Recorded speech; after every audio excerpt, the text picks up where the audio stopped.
Assalamualaikum warahmatullahi wabarakatuh.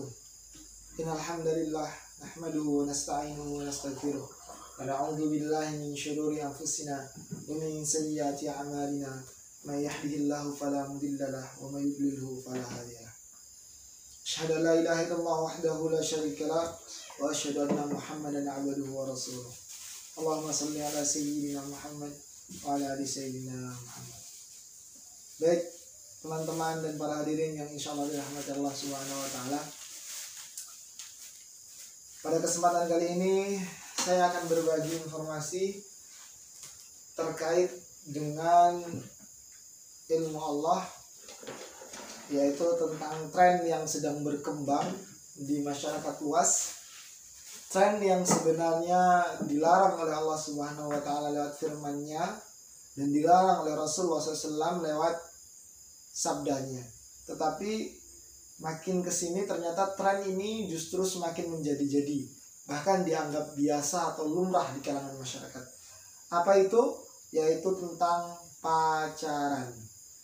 Baik, sebelum saya lanjut, buat teman-teman yang baru bergabung di video saya, silahkan subscribe, like, dan komen apabila ada perkataan atau ada sesuatu yang salah yang saya sampaikan. Baik, kemudian apabila teman-teman ingin mengikuti channel saya yang lain yang terkait dengan petualangan, karena saya hobi berpetualang, jadi ada channel saya juga yang isinya di dalamnya itu tentang petualangan. Ini channelnya, silahkan di subscribe ya, silahkan di subscribe. Oke, baik, yaitu tentang pacaran. Pacaran merupakan hubungan antara lelaki dan wanita yang sering disebut dengan mencari jodoh. Ya, jadi di luar sana ada orang-orang yang mengatakan bahwa proses pencarian jodoh itu melalui pacaran, ya. Apa aktivitas pacaran? Di dalamnya banyak sekali aktivitas-aktivitasnya, ya. Berpegangan tangan, saling bertatapan, pokoknya mengumbar syahwat antara keduanya. Dan ini tidak dibenarkan oleh Allah Subhanahu wa Ta'ala. Dan lebih parahnya, hal ini terjadi amat luas di kalangan masyarakat kita, ya, baik di desa, di kota, bahkan di tempat-tempat yang lainnya. Sebenarnya tidak ada kata pacaran di dalam Islam. Larangan berpacaran dalam Islam dikeluarkan karena pacaran hanya mendatangkan mudarat, ya. Iya, karena pacaran hanya mendatangkan mudarat. Apa aja mudaratnya? Misal hamil di luar nikah, ugal-ugalan, ya, mengumbar hawa nafsu. Ya, mengumbar hawa nafsu itu adalah suatu mudarat, ya, suatu yang batil. Tidak boleh mengumbar hawa nafsu, ya. Telanjang dada, berpeluk-pelukan sambil naik motor, nah itu tidak diperkenankan. Dan itu adalah salah satu aktivitas daripada pacaran. Rasulullah SAW pernah bersabda, tidak boleh antara laki-laki dan wanita berduaan kecuali disertai oleh muhrimnya, dan seorang wanita tidak boleh berpergian kecuali disertai dengan muhrimnya.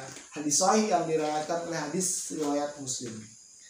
Nah, dalam kesempatan kali ini adalah season pertama, saya akan membawakan, yaitu menyampaikan 5 penyebab pacaran dilarang dalam Islam beserta dengan dalilnya, supaya kalian para milenial paham bahwa pacaran memang dilarang. Kalau kalian ingin yang gitu, tanda kutip, ya, yang udah dewasa pasti tahu, menikah, ya, menikah kunci utama. Bahkan kata imam, salah satu mahfuzah dari para ulama, aku tidak melihat obat dari 2 orang yang saling mencintai kecuali dengan menikah. Oke, baik. Sesi pertama ini saya akan menjelaskan 5 penyebab pacaran dilarang dalam Islam dan dalilnya. Yang pertama, bahwa pacaran termaksud zina. Ya, pacaran adalah perkara yang termasuk ke dalam dosa yang tak terampuni, yakni zina. Sedangkan zina dalam Islam dilarang, sebagaimana Allah Subhanahu wa Ta'ala berfirman dalam Quran surah apa? Surah Al-Isra ayat 32. Wala taqrabuz zina innahu kana fahishatan wa sa'a sabila. Dan janganlah kalian dekat-dekat dengan zina, karena sesungguhnya zina itu kotor dan sejelek-jelek jalan, ya.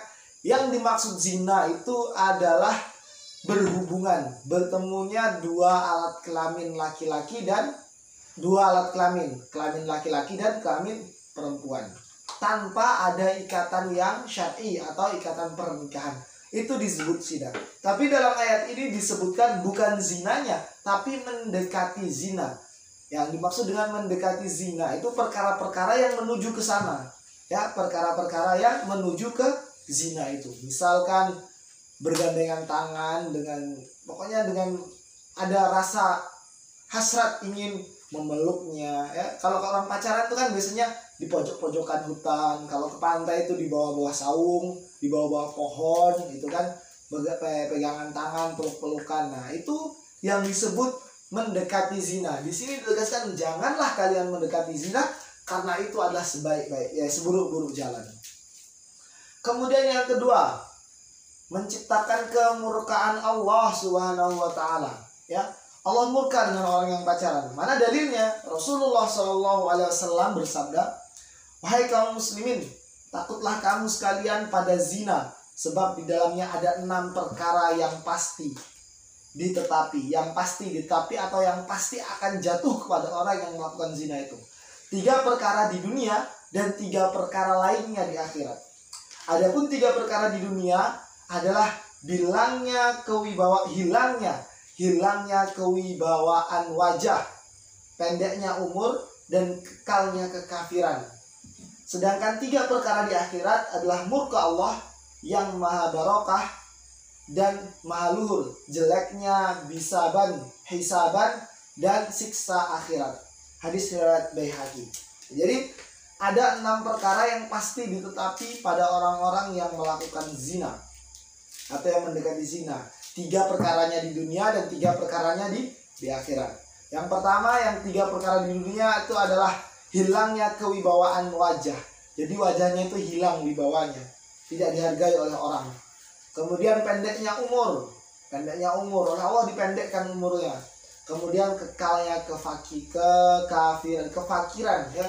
Kefakiran itu miskin, ya. Kekalnya kemiskinannya pada dirinya.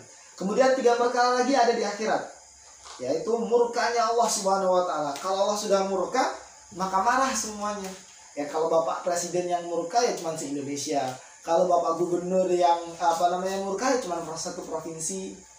Ya, kalau Bapak Desa yang murka ya cuma satu desa. Kalau Bapak RT yang murka atau marah berarti cuma satu RT. Tapi ini kalau Allah, biarpun kalian pergi ke planet Mars, mau buat rumah tempat tinggal di sana, tetap aja murkanya Allah tetap di sana. Oke, yang ketiga, kenapa pacaran itu dilarang? Membangkitkan nafsu, ya. Mereka yang melakukan pacaran pasti akan memancing nafsu masing-masing. Pasti, tidak ada tidak. Jadi orang yang pacaran itu tidak mungkin tidak memancing nafsu, ya. Misalkan dengan menatap wajahnya, menatap bibirnya yang seksi dan lain sebagainya, itu merupakan memancing nafsu.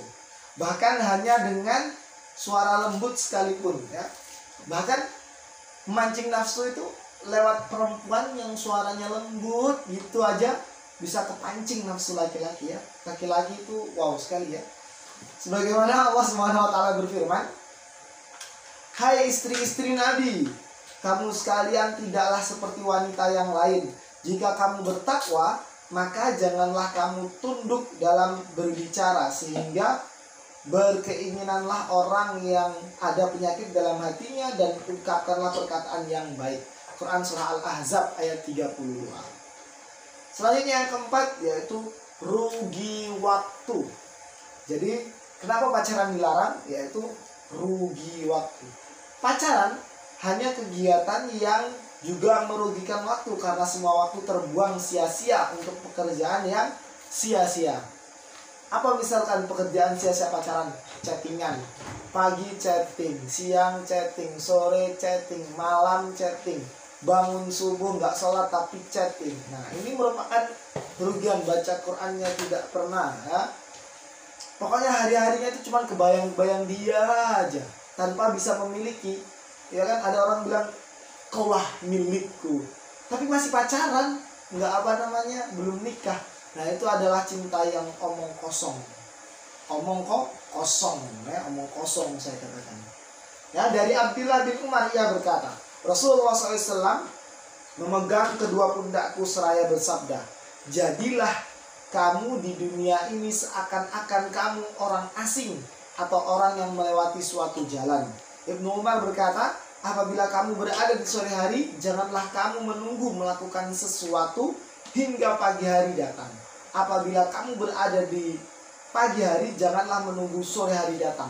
Gunakanlah waktu sehatmu untuk menghadapi sakitmu dan waktu hidupmu untuk menghadapi matimu. Hadis riwayat Bukhari. Ini adalah pentingnya waktu. Jadi kalau orang pacaran tuh buang-buang waktu, nggak menuntut ilmu agamanya Allah, nggak belajar yang lain, tapi cuman mengharap itu aja, chattingan itu dan lain sebagainya. Yang ketiga, yang kelima ya, yang terakhir ya, mohon maaf, yang terakhir, boros. Pacaran hanya membuat kantong bolong. Membuang uang dengan percuma untuk kemaksiatan hanya akan merugikan pelakunya. Ya, jadi kalau orang pacaran tuh biasanya yang ekstrim itu, ceweknya minta coklat dikasih, ceweknya minta pulsa dikasih, ceweknya minta apa segala macam dikasih. Ya laki-lakinya itu aduh hilang semuanya, nggak ada marwahnya sama sekali, nggak ada nggak ada jiwa mikirnya sama sekali gitu. Bukan milik dia ya, haram oleh Allah Subhanahu Wa Taala dilarang, tapi malah dilakukan dengan seenaknya sendiri. Kemudian saya juga ingin sampaikan bahwa untuk kaum laki-laki, cobalah sekali-kali kita mempunyai prinsip menjadi laki-laki yang mahal di depan para akhwat sekalian ya. Jangan kita sebagai laki-laki murahan, lihat akhwat lewat ke bawah, ya tiba-tiba cewek, itu kita murahan sekali, nggak ada harga dirinya. Jadilah laki-laki yang mahal. Percayalah orang yang baik akan bertemu dengan yang baik pula. Oke teman-teman, para hadirin sekalian, mungkin cukup ini yang bisa saya sampaikan di season pertama, 5 penyebab dosa pacaran atau pacaran dilarang oleh Allah Subhanahu Wa Taala. Nantikan video selanjutnya dan jangan lupa kalian berlangganan untuk terus mendapatkan update dari video Juliantoro Official. Kurang lebihnya saya mohon maaf. Apabila ada salah perkataan dari saya, mohon diperbaiki. Insya Allah para viewers nanti yang bisa menilai. Dan mungkin cukup sekian dari saya. Akhir kalam, assalamualaikum warahmatullahi wabarakatuh.